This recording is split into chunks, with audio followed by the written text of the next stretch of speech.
Now the serpent was more subtle than any beast of the field which the Lord God had made. And he said unto the woman, Yea, has God said, Ye shall not eat of every tree of the garden? And the woman said unto the serpent, We may eat of the fruit of the trees of the garden, but of the fruit of the tree which is in the midst of the garden, God has said, Ye shall not eat of it, neither shall ye touch it, lest ye die.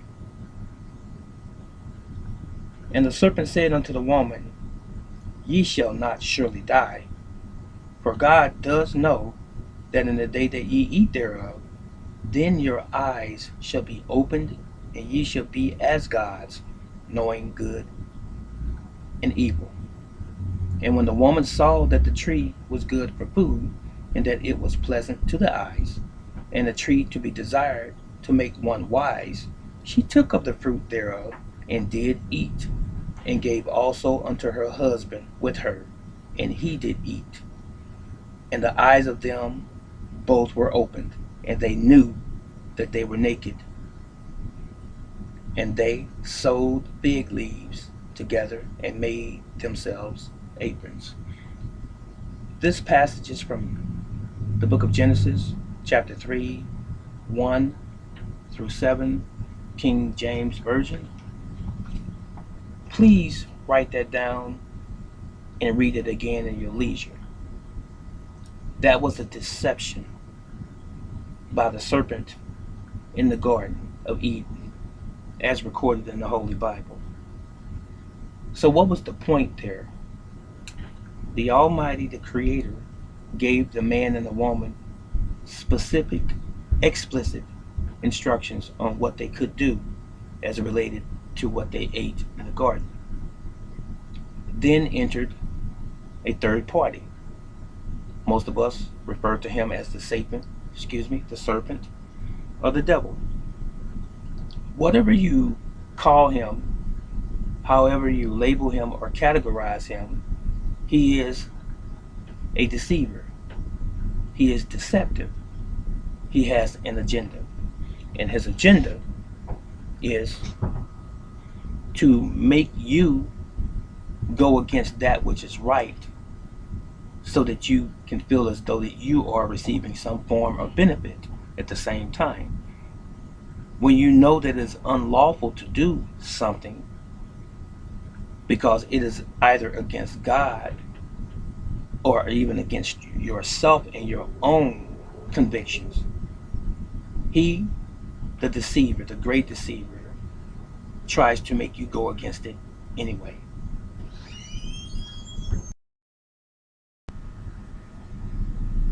If you know the story of Adam and Eve, then maybe you can relate to what I just said. If you've never read it before or you're not certain, go and look it up and read it and see how clear this message is that I'm trying to present or convey to you right now. What I'm really saying to you is this: when you know what is right, and in your soul you believe it to be right, no outside source, third party, entity, man, woman, or even child should ever be able to convince you to go against that which you know is right. All for what appears to be some benefit or some gratification, sometimes instant gratification, because there's always going to be some ramifications behind it, and they're going to always, for the most part, be negative in their nature. So, what am I saying? I'm saying this: things are not always what they appear. When we put our faith in a system 100% without ever questioning that system, we are subject to fail. We are subject to be damaged as a result. We are subject to even die as a result for not following what we already know is a law of nature, for example. Now, if we are biological, as I've said many, many times before, and we put things in our body that are non-biological and unfriendly to our body, do we expect great results? You would be foolish to believe that you can put poison in your body when you are a living, breathing, sentient being, a human being, and think that nothing negative is going to come as a result. You follow me so far? Now, let's go a step further. Anytime society, anytime corporations and industries tell you that you're going to get a benefit or you're going to receive something free, do you honestly believe that you're going to get something free in this world today without something negative happening to you at the end? Is it completely free, or is that just the hook or the selling point? I'm going to tell you, oftentimes we're going to end up giving up some of our freedoms, or most of our freedoms, for those things that appear to be free or something else. Let me ask you a question. For those of you that have cell phones, and this is most of us, the majority of us, if not all, I want to tell you the title of this video first. It's The Luxury of Convenience and Free Applications or Apps Has Cost Us Our Freedom. You follow that? If you didn't get it, just look in the title of the video or play it again and you'll hear me say it. How many of you who have a cell phone device or an iPhone have ever had a message pop up on your laptop, your desktop, or your phone saying, allow Messenger to access photos on your phone and its SD card when you're trying to get an app for your phone? Free app in Google Play or what have you. There's always a message there to prompt you. Does Google have permission or your permission to use your gallery, your photo gallery, your phone book, your contacts? You ever thought about that? All for the sake of giving you a free app. So you're going to get a free app. It can be a game. It could be some software. It could be something that's going to help you with your taxes. It could be something that's going to help you financially or find a job, or you can make money on your phone, some extra income. It could be any application out of all of the thousands of applications on the Google Play Store and similar platforms. Anything that's titled free. But those free things come with a cost, with a price. The price is you giving them your information. And when you give those companies, those organizations, those corporations your information, what do they do with it? Okay? What about this? Link all your accounts for convenience. Have you ever had that pop up on your phone or your laptop or your tablet when you're searching the web, and when you're opening up different accounts? It says, would you like to link your Google account with this account and that account and that account? You ever seen that?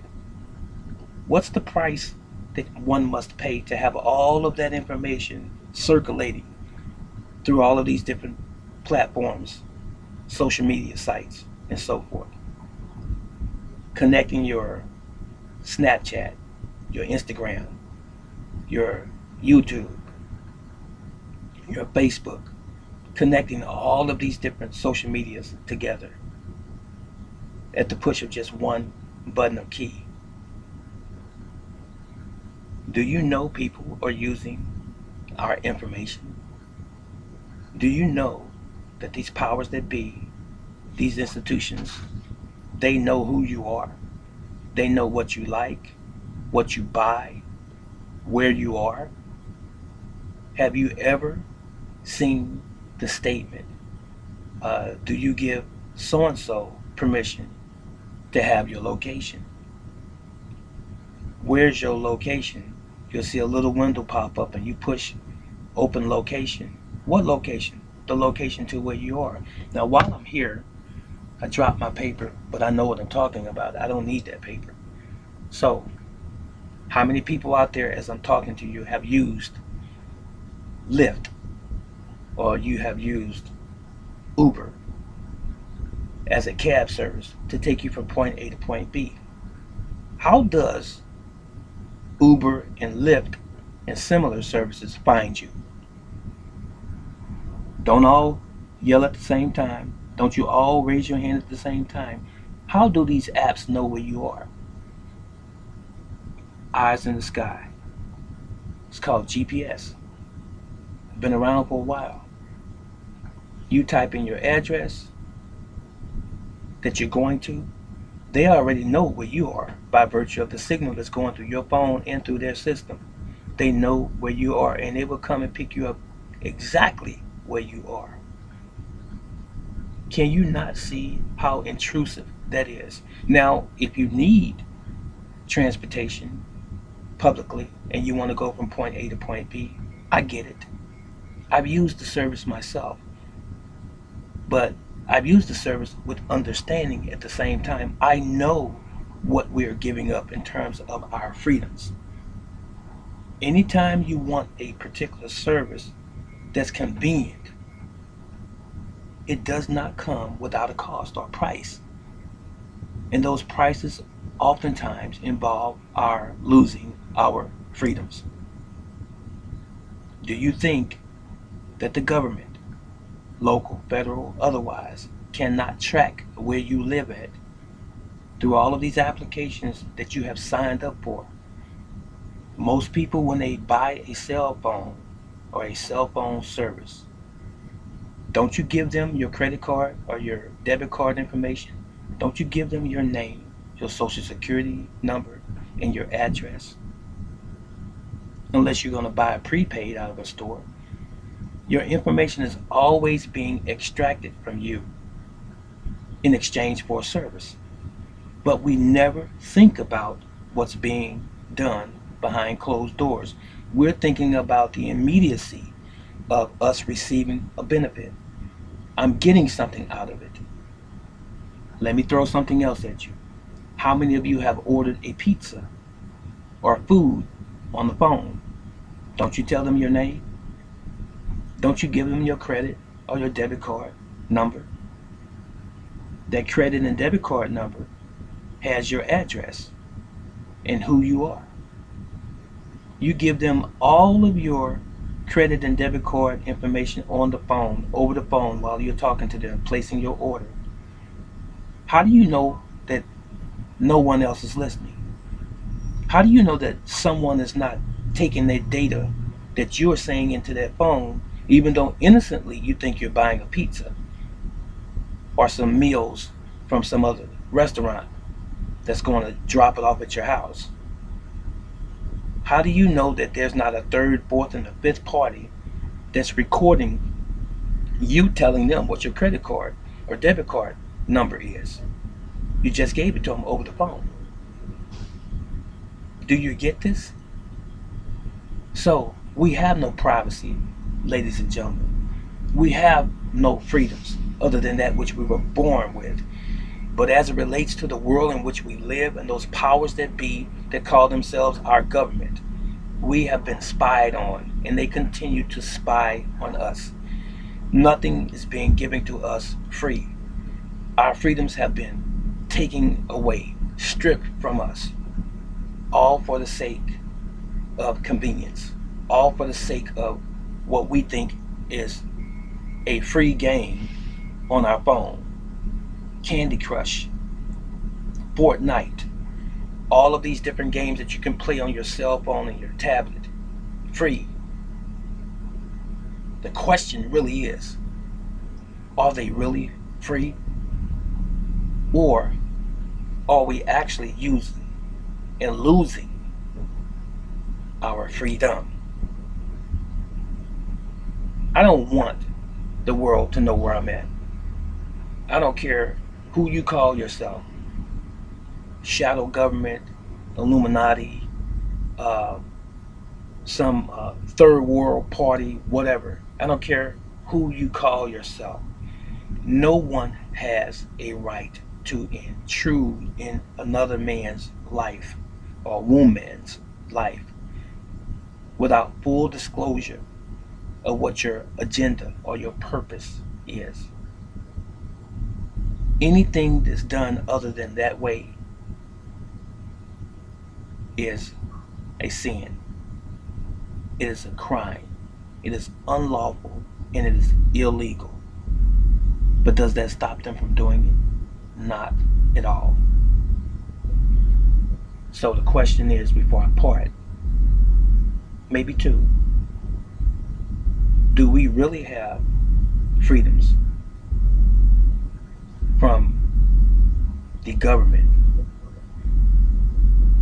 Do they actually disclose what their purpose is in our lives?